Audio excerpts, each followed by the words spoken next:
அனைத்து நோயாளிகளை கைவிட்டு சென்ற அனைத்து மருத்துவர்களும் அனைத்து சாதிகாரும் கைது செய்யப்பட்டு நீதிமன்றத்திற்கு கொண்டு போங்கள். நாங்கள் நீதிபதியாக நீதிபதிகள் இருக்கிறார்கள், நீதி வழங்குவதற்கு கொண்டு செல்கிறார்கள்.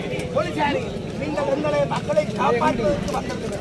நீங்கள் எங்களுடைய மக்களின் கோரிக்கைகள் நியாயமான சரியான உண்மை தன்மைத்தோட அணுகி அந்த மருத்துவர்களையும் சாதியினரையும் கைது செய்யும், அவர்களை அதுவரைக்கும் எங்களுடைய போராட்டம் தொடரும். இது இலங்கை அரசுக்கு எதிராகவோ அல்ல இலங்கை போலீஸ்துறைக்கு எதிராகவோ இந்த மருத்துவ மாபியாக்களுக்கு எதிராகவோ எமது உடம்பு எமது ரத்தத்தை எமது தேசியம் சொல்லி திரிகின்ற அரச மருத்துவர் சங்கம் என்று கூறி திரிகின்ற இந்த அரச மருத்துவர்களுக்கு எதிராக நியாயமான நேர்மையான மருத்துவர்கள் இல்லாமல் அவர்கள் மௌனமாக இருக்கின்றனர், அவர்கள் அச்சத்தில் இருக்கின்றனர், அவர்கள் பயத்தில் இருக்கின்றனர். அனைத்து நேர்மையான உண்மையான மருத்துவர்களுக்காக நாங்கள் ஆதரவு கொடுக்க வேண்டும். அர்ஜுனாவுக்கு நாங்கள் கொடுக்கின்ற ஆதரவு வடமாகாணத்தில் இலங்கை பூராகவும் மருத்துவ மாவியாவை இல்லாமல் ஆக்குகின்ற ஒரு நிலை ஏற்படுத்தும். அனைத்து வசதிகளும் அவர்களுக்கு இலவசமான கார், தங்குமிட வசதி, இவர்கள் தான் வருங்கால பாராளுமன்ற உறுப்பினர்கள்.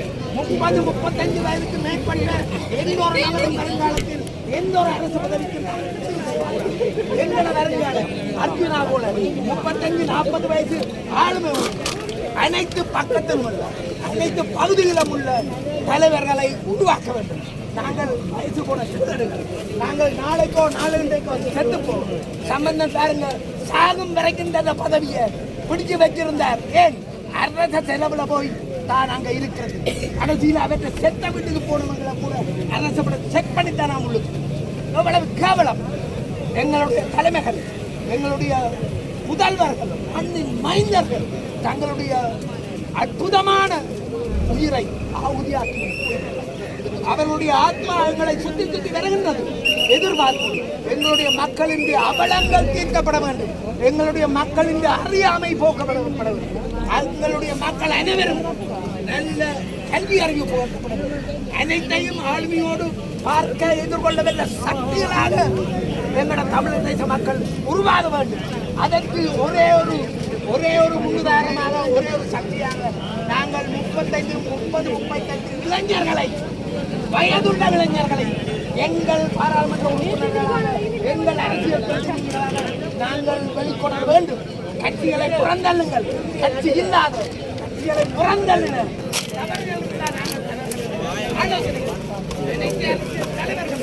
ஆலோசனை கூறும் அரசியல் சக்தியாக தவிர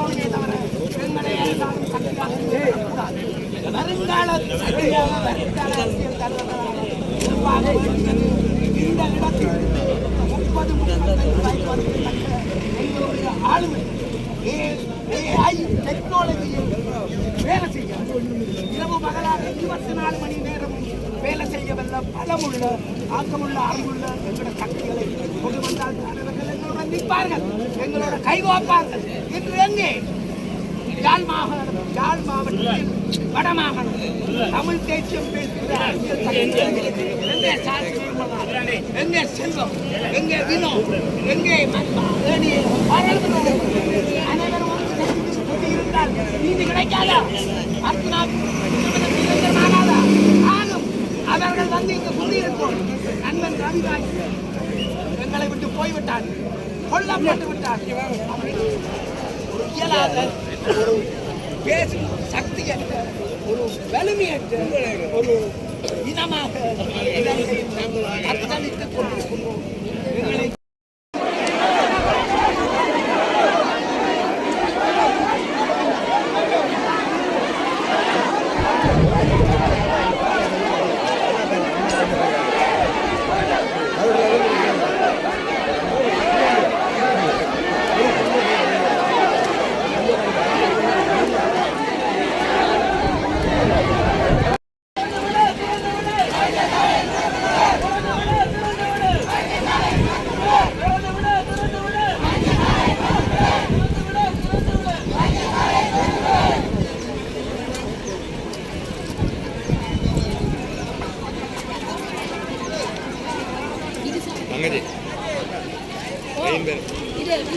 ராஜிதான் நிக்குது இதுல வந்தா தெரியும் வாங்களே